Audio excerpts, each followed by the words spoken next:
Good morning. How many, by show of hands, how many people were here last year or with us but not necessarily here? So most everybody. Obviously, in light of recent changes in our schools, school safety and security has taken a forefront in most everybody's mind. So we're going to touch on a couple of different things. And I hope not to bore you with stuff that you've heard last year, but I think it's important. I made a comment last year that this is a group that I felt was not getting touched in our schools. So that's why, one of the reasons why we started this process. So I apologize if some of this is a repeat, but I think it's good to hear. We do believe that you are, I always tell the principals, they're going through a 4-hour block training with us this year for school safety and security.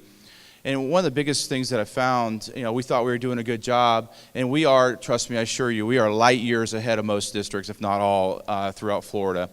And we have a lot of districts coming to see what we're doing as far as school safety and security, but we still have a lot of work to do. But one of the things and I'm not sure why the Parkland incident, we had so much momentum. I know the kids were really well spoken. They were on point with their conversations and stuff like that. However, we had 18 other prior incidents this school year, shooting related in schools, that some of them didn't even touch the news, national news. So my point being is that we have to continue this fight, regardless if the headlines or the news media has moved on. We still have work to do. And it takes everybody in this room to make it happen. When I talk to the principals, I'm like, listen, I've met Murphy, and he is going to show up on that day. You'll have a substitute in the room it occurs in. You'll be off campus, blah, blah, blah, blah, blah. So be prepared for these things. So as we move forward, I just want to touch on a few different changes we've had this year and just make sure you're aware of what's going on. Next slide, please. Am I going too fast? Awesome. Obviously, this is our mission. This hasn't changed. We all know that the superintendent is very proactive, and so is the school board on school safety and security. To this point, we've spent $27 million in the last 5 years on school safety and security. A lot of that is our fencing project with millage, school resource officer, deputy in every school. That was the bulk of it. Again, we still have more work to do. Next slide, please. So obviously, some of my changes have been rip the Band-Aid off and let's make some changes that I felt were needed. Some of them have been a systematic change. And one of the things that is happening this year is almost a complete overhaul of our emergency response plan. Has anybody in this room ever read it? Cover to cover? Good for you. I usually get one or two. It is the most boring thing in the world. Of course, it's my responsibility to make sure. And I inherited that old flip chart and stuff like that. And of course, coming from, being a law enforcement and being a tactical operator, I have a different lens that I look at school safety and security. And I'm like, listen, so you have a flip chart. So in the case of emergency, the principal or his or her designee is going to be underneath the desk flipping through there trying to figure out what to do. It makes no sense to me. So we took it all digital, mainly for a cost-saving measure, and also that if I see stuff that happens mainly overseas, inevitably it will come here. I'll give you an example. Vehicle induced in the crowds. That started overseas. It took a couple years, and it's here. That's why we're moving away from doing parades on open roads and stuff like that. It just makes sense. So I should be able to make an immediate change to our emergency response plan, send it out as a revision, and we move on. This year, we're still going to have that, no flip chart, but still, 100 plus pages of, stuff to make sure we're in compliance. But at the end of the day, we're providing you, the principals, and all the faculty, and really the students as well, as kind of like an all-hazard approach. Instead of going through this litany of things to do, I need to do A before I do B and stuff like that, we're trying to change that a little bit more to be an all-hazard approach, meaning this is a hazard, whatever it may be, an active killer. Yes, I said killer, because that's what they are. It's evil. Incident, you have, we firmly believe in the run, hide, fight model. I'm not saying that I expect an elementary school child to fight anybody. When we start talking about what's appropriate, what's not appropriate, we're starting to push out a lot of PSAs, and we're trying to make it age appropriate. Lyman High School helped us with our last go around. We have one that's dedicated to the kids, faculty, and mainly the front office staff. And it's ironic. You think you're doing a good job. You're out, talking the message. You're training the principals. You're training your SRDs and SROs to be the best we can possibly provide. And then you go start talking to a student who has no idea what to do. And maybe they had their headphones in when we were sitting there talking to them, or the principal during assembly, or whatever the case may be. But regardless, it doesn't matter. It is our responsibility to ensure that the kids know what to do in case of emergency. End of story. And after Parkland, Dr. Griffin and I spent a lot of time talking to different student body groups, and it was very clear to me the message was not getting down to the lowest level. So you saw a little bit last year, hopefully. You'll see a lot this new coming year with a lot of different PSAs that we are delivering right to the kids, skipping all the middle people and going right to them, and some of the faculty members with a little more enhanced training. So you'll see that as far as, and I'll show you a slide here in a little bit regarding the all hazards approach. So one thing that we haven't done a very good job about is when we talk about lockdown, everyone remembers the lockdowns. Code yellow, bad man or bad girl is outside the campus. We are continuing business as usual, blah, blah, blah. We're just being a little bit more cautious of what's going on outside. So if we got in a foot pursuit on a bank robbery close to the school, we would lock a school down.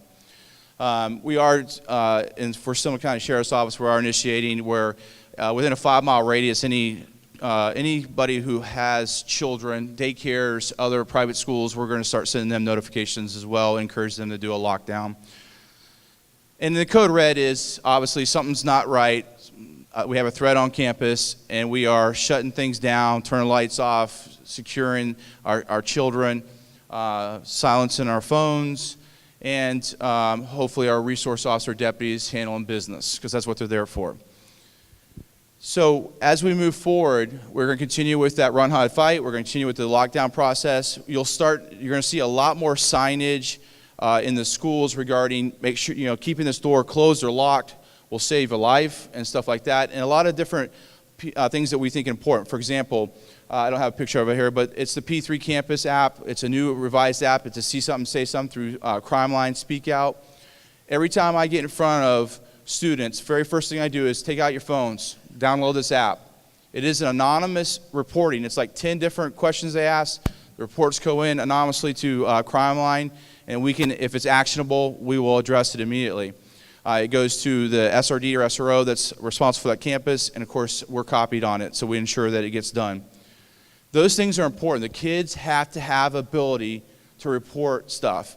I don't care what school shooting, school incident we want to talk about, from Columbine to Santa Fe, there is leakage. And what I mean by that is these things, these young active killers, they're not spontaneous. They are planning these. It's not SEAL Team 6 that are coming to our schools, but these kids are planning these. They're documenting it.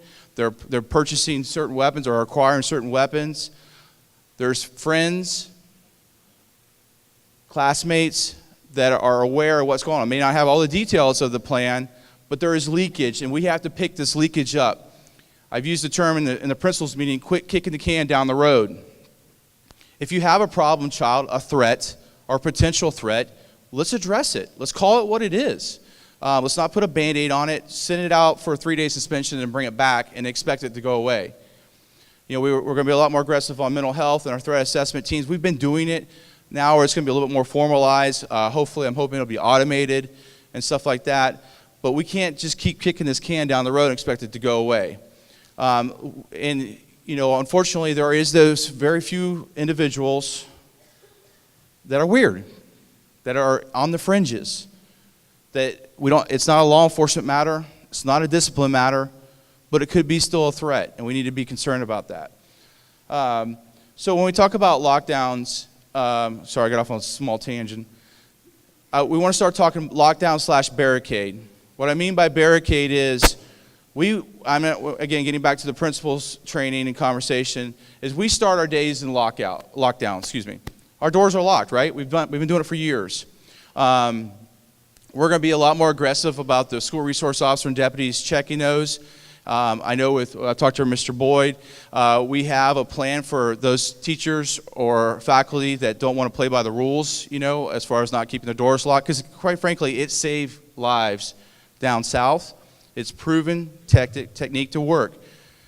I'm not going to get into a whole science of this, but, if that person has the desire to come in and cause problems for us, if we can get them out of that OODA loop or change that OODA loop by a locked door, they're going to go find something that's easy. They're going to find an unlock or kids in transit or something like that. They're to target. So our job is to make sure the doors are locked. I want to take that a step further and start talking about barricade. So what does that mean? You're in a classroom. We have a code red. I'm not talking about a drill. We don't want to put a whole bunch of furniture in front of the door for just a drill, because then we'll be 30 minutes trying to clean up. But if this seems like this is legit, and obviously the response is, well, how do we know if it's real or not? Obviously, if you're getting the rave activations and you're not getting anything follow-up, or you're hearing a noise stimulus, if it sounds like a gunshot, let's treat it as a gunshot. So many times we see these after-action reports, or kids on the news. Well, I thought I heard a backfire, or I thought I heard a pop. I wasn't sure if it's a gunshot. Why don't we just say it's a gunshot? Just act like it is what it is and move on. If it's anything less, it's a win. But if you hear something like that, you have that noise stimulus, or we're hearing screaming, or whatever the case may be, let's start barricading the door, pushing furniture, obviously not human beings as barricades, not that problem child, but push stuff up to that door, get out of the way from the door. Obviously the door's already locked, we know that.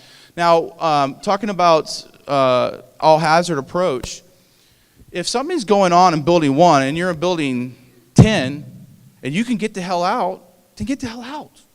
And that's one thing that we're talking about all hazard approach is, you're adults, you know what the hazard is, you ID the hazard, you know the options, run, hide, fight. You don't have to run before you hide, or vice versa. Just figure out what the best option is for you and for the kids you're responsible for, and make that decision, because you're an adult and we trust you to make the right decision. So let's talk about keys. This has been a topic. I like to say I think it's resolved, but I'm having these conversations with the principals, and this is, I go into discussion mode with the principals. I go into suggestions, and then I go into mandates. And this is a mandate. This is something that we're telling the principal. This is a mandate, and trust me, I'm very serious about it. If you are responsible for children in our schools, you check into a school, you are obligated to get a copy or a key to that room that you're responsible for. It's just that simple. You have to be able to lock and unlock the door. And I've heard it, we are moving to access control, which means you'll have a fob that'll have your picture on it, or a little card that you can swipe doors. We can give you access remotely and stuff like that. We will be there eventually. It's just very, very expensive. It's literally about $5,000 per door, per lock. So hopefully that'll change with some competition in school safety and security. But those things will change, and we'll be able to. This will be a mute issue. But the best practice, and I've heard this before, is like, I don't want to give my keys, my personal keys to my vehicle, to get a key to the school. I was like, well, all right, then that's the only option we have currently. And that is to ensure that we get the key back. Unless you're a frequent flyer, obviously some principals I know that have the same substitute over and over again. They've let keys, but it is responsible, the principal, to provide you a key for that day. I know I've heard comments, well, I don't want to give out my personal keys, whatever. I'm like, I don't have another plan other than, simply signing out a key. The principals are losing them. They're expensive to cut a Class A key. We've found the best practice for us is getting your keys, because you're not going to leave that facility without your keys, obviously. And I've heard, hey, well, this, I don't want to do this. It's like, well, obviously you don't want to be a substitute then. I mean, I don't know how else to put it. But you are required to have a key. If you have a problem with getting a key from a principal, call me, because I will rectify it, I assure you. A safe learning environment, I mean, that's obviously my job. Day in, day out, we want to make sure that kids feel safe. I can't, social media is obviously my worst nightmare. We grew up without it. It is, every day we have about 10 seconds to push out critical information to, if we have an incident, to obviously keep from 300-400 parents showing up at, ABC Elementary because of whatever threat going on. And our standard response is we are closing roads leading to the schools. So we've learned, obviously Columbine was a big lessons learned for law enforcement and SWAT teams. We had a little incident at Lake Mary a few years back, and we learned, listen, you can't just close the school. You have to close roads I got a call? No? All right, just kidding. You just can't close the school. You got to close, sometimes miles away to ensure that nothing's coming in, because we can't get rescue, we can't get first responders on site if it's all jammed up with parents. And we are going to do a lot different job this year when we roll out before the school year. Parents will get a letter from their principal that we've canned and sent it to them saying, listen, in case of emergency, don't come to the school. Don't call the school. We'll send out information, we assure you, through social media, etc., school messenger. If we have to evacuate the school for reunification, we're going to list the sites, the 3 sites we're going to, one within walking distance and 2 other sites per school. We're not going to tell them which one we're going to until obviously we make that determination. But they'll have all that information up front. Will we still have parents try to respond? Absolutely. But at least we're telling them ahead of time, do not do this, because we need to do our job. Visitor controls. Again, this is a pet peeve of mine. We're responsible for everybody that comes on that campus. And God forbid if we had that worst case scenario, I need to know who's on campus because I have to be accountable for them. If Joe Smo comes in because they've always been a dividend or whatever the case may be, and they just keep on getting this free pass in, and something happens, I don't even know they're on campus. How can I be looking for that person if I don't know they're on campus? So our resource officers and deputies have a different mission this year. And we're going to be very, very strict about this. I don't care if it's a landscaper cutting grass or the favorite dividend that spends 10,000 hours in our schools. I don't care. They have to check in through Raptor. It's a mandate. Soft panic button. This is the rave. This is our, for those that haven't heard this story, the Sheriff's Office assumed the role of ultimately responsible for school safety and security just under 3 years ago. This is my day one project, was to bring technology to school safety and security. This is one of many things that we've done. It is my belief that I have to put that ability to lock a school down in your hands. And, obviously, those who have heard the story, before my involvement, the principal was the only one that could lock a school down, even though we had a gun-toting man or woman on that campus as a subject matter expert in school safety and security. The principal was the only one that could lock it down, which I thought was asinine. Further that by, if you're out here teaching our kids and responsible for our students, you should be able to lock a school down and initiate this emergency. Depends on what study you look at. These incidents we need a lot of time to resolve these things. And every second in these incidents could mean a life. Could be multiple lives. So we need to have that ability to get that notification as quick as possible. Again, free of charge to anybody in the district. I'm getting there, young lady.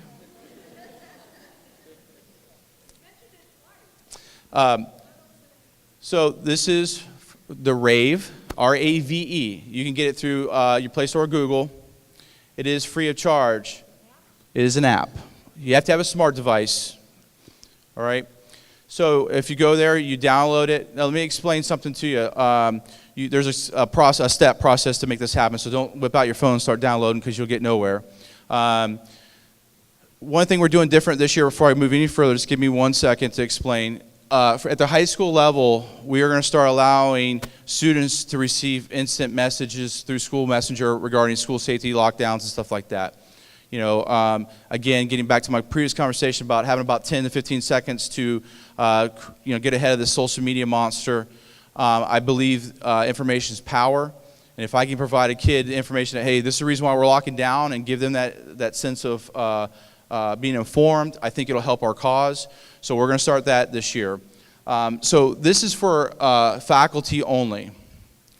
So you can go download as much as you want, but there's some process that has to happen on our end. So if you go to, you're going to need a computer. So once you go into the school, you get on our intranet. You go to School Safety and Security. There is a link to RAVE Soft Panic button. It's a Google document. And all you simply do is fill out your name, obviously your telephone number, and your email address. You can use personal or SCPS. That goes to our office. We enter it into the back-end dashboard for the RAVE Soft Panic button. We'll send you an email stating, go ahead and download the app. You go download the app, you open the app up, you enter your cell phone number, and then it'll ask you to create a PIN number, and then you're done. To test it, there's a test function on there. It's really simple. We'll send out user guides again and everything like that. Obviously, you can see there's 5 main buttons. The top red one being the active killer active shooter big bad red button.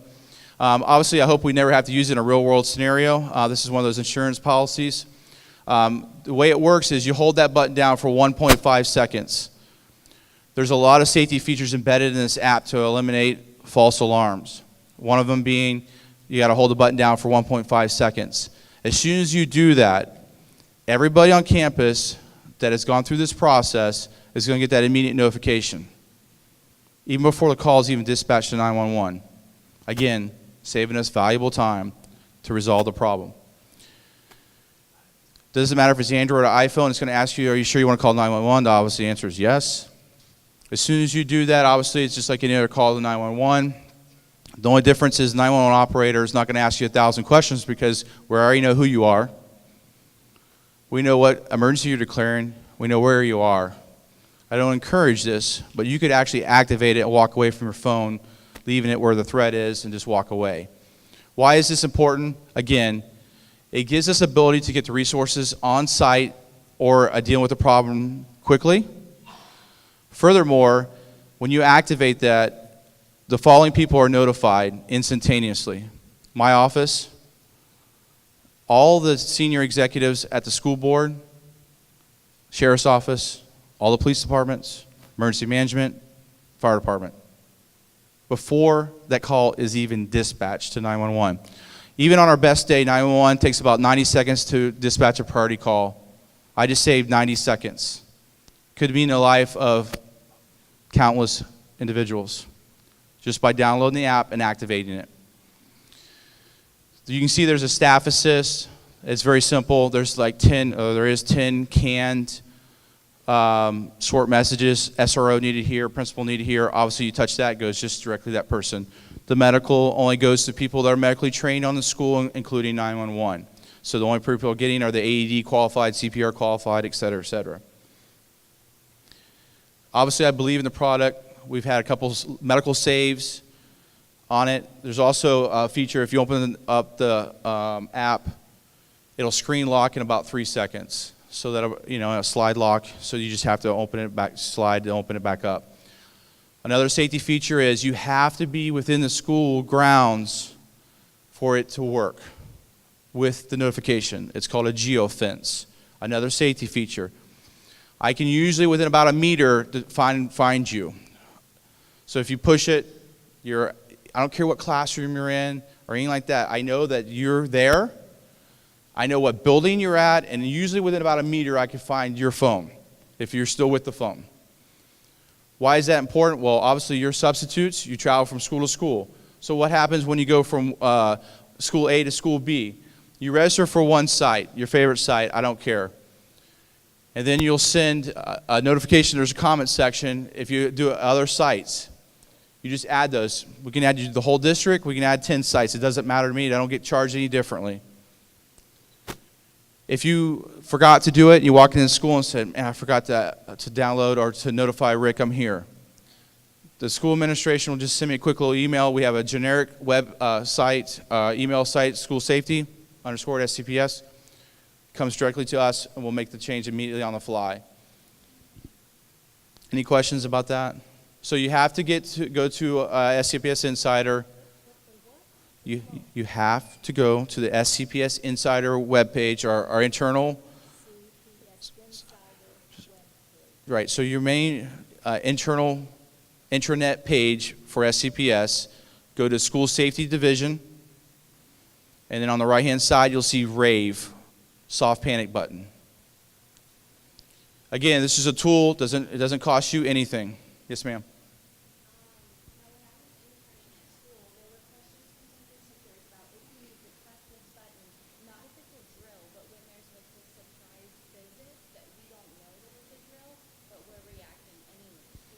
Yes. So the question is, I'm a school teacher. Next thing I see, we send ladies, gentlemen, climb over walls. My job is to test the system. I plan for the worst day, pray for the best. So we got to test it to make sure it works, make sure people know how to respond. So if you're a substitute and you see some person that's not wearing an SCPS badge or whatever, and you challenge them, they don't respond, or they look weird, obviously if they have a gun or they're shooting people, or whatever the case may be, you definitely want to push the button. Even if it's a drill, push the button. We are anticipating that. I would love for us to have a drill and 10 buttons get pushed. In a real world event, I hope 100 buttons are pushed. It doesn't matter. Again, this is just a safety feature. Just not change anything we currently have. For example, we still have to do the all-call system. We have secondary, tertiary systems to ensure, because we still have people who don't have smart devices or choose not to download the app. I've heard, obviously one of the shortcomings is cell phone coverage, right? Some of our schools are like bunkers.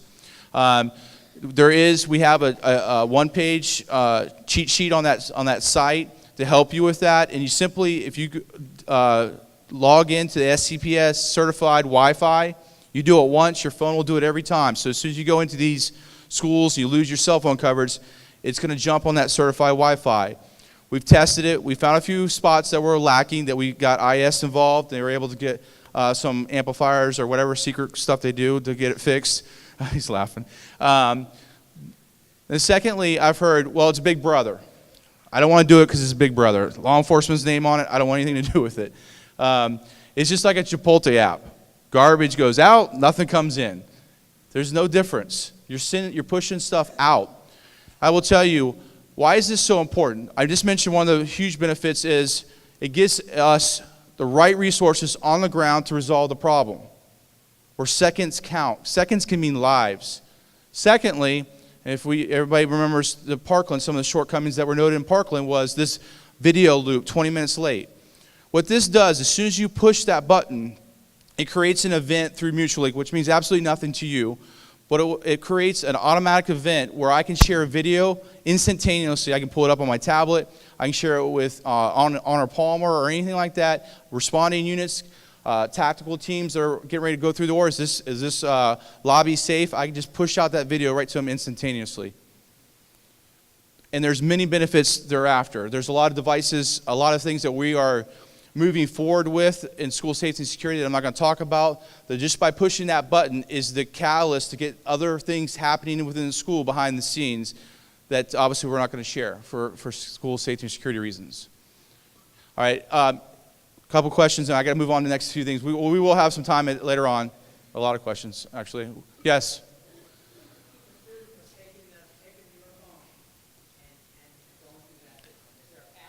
No. For reasons why. You asked if a student got a hold of it. First of all, we just had a young lady activate this by emergency. She was actually physically sick after she saw our response. Listen, we can always unwind this, all right? First of all, the chances of a student getting your phone, chances of your student knowing what app to go to, chances are them knowing the process, they're going to hold it down for 1.5 seconds, blah, blah, blah, blah, blah, is absolutely not going to happen. And at the end of the day, who cares? So we lock a school down, we bring some resources, and we move down. We're going to say one more question, then we're going to say the rest. If you have individual questions, I'll be up front. Yes, ma'am. I had a situation, and we didn't have panic, but I had a student that eyes were backed up behind their head and started, a medical emergency while I was in the classroom. So I'm not sure what the proper response is, but this is what I'm doing. I put, a student on either side to keep the student from falling out of the seat in the desk. I called 0 for the front office and had them send the medical, staff up because I didn't have a reference. However, my question was, because it ended up being a seizure, should I have dialed 911? Do I have the right? Sure. Do you have so she had a medical? She had a medical emergency. The question is, she called the front desk and got medical rolling. Could she call 911? Absolutely. Secondly, you could just touch the medical button and it'll do it for you. So if you have any more questions on that, we'll move forward and I'll answer at the end. All right. Don't forget them. We'll just come up and see me. Okay, for everybody, go ahead.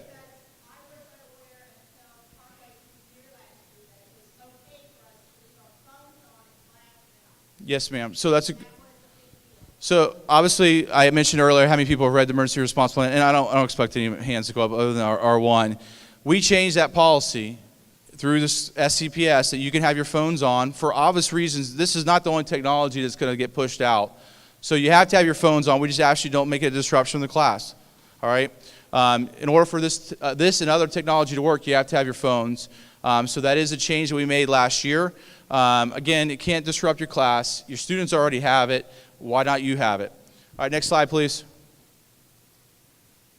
All right, great slide. So this is the all hazard approaches coming out. And it's simply, you scan situational awareness, you ID the threat, you have options, you know the options, run, hide, fight, or whatever. You pick the option and you perform it, and then it just completes the cycle. All right. I'm trying to make it a little bit more simple. Just keep it simple, stupid type deal. Obviously, time and time again, we're seeing from these incidents, incidents averted, that these great plans that are 100 pages long all fail. Why do they fail? Because they're comprehensive. People under stress, they don't know what to do. So that's why I'm moving to this. It is simple. You're adult. You know what to do, what options. If you're, like I mentioned earlier, that example, if you're in a building that's way away, obviously your options are different than if the threat is inside your building. Your options are very much limited, right? Okay, next slide, please. As I mentioned, that's our campaign, Run, Hide, Fight. Next slide. First of all, that's a national model. We've looked at other, Alice, a lot of other things have come up since then. Obviously, DHS, FBI, everybody's supporting that. We did a review 2.5 years ago, see if we wanted to change our model and our direction. We did it again 2 months ago, and we are sticking with that model.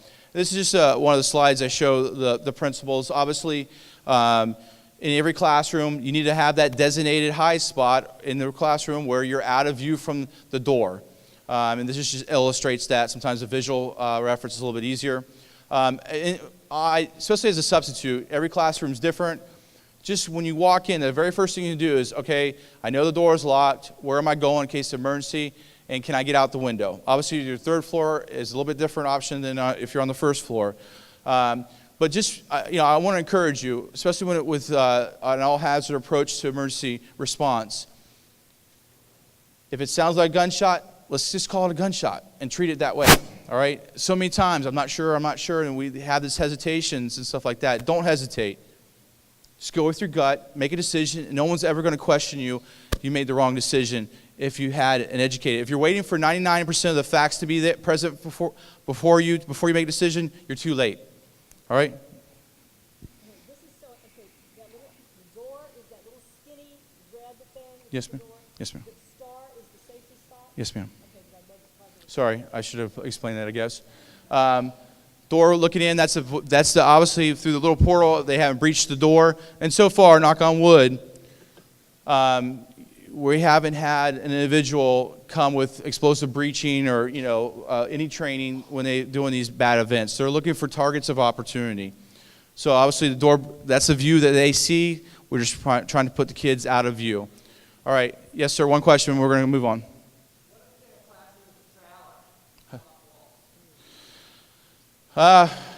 Great question.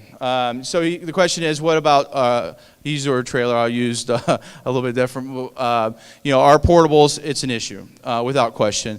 I will tell you from a law enforcement standpoint, we know responding to those are what we consider softer targets. So we're going to obviously send people to deal with a threat if there's a noise stimulus, if the problem has ceased or paused. We know that that's an area that we need to make sure we fortify as quickly as possible. Obviously, concretables are better than the old wooden ones, and we realize that's an issue. And obviously, the nice thing about them is they are raised. You can get down on the floor. You have a little bit of options. They have the different. They're going to need to get up higher to see through windows or breach that door. All right. I am going to turn it back over. If you have any question about school safety and security, first of all, you can always reach me, and we'll be up here at the end for individual questions. I'm sorry we're trying to keep this short and sweet, but please come see us.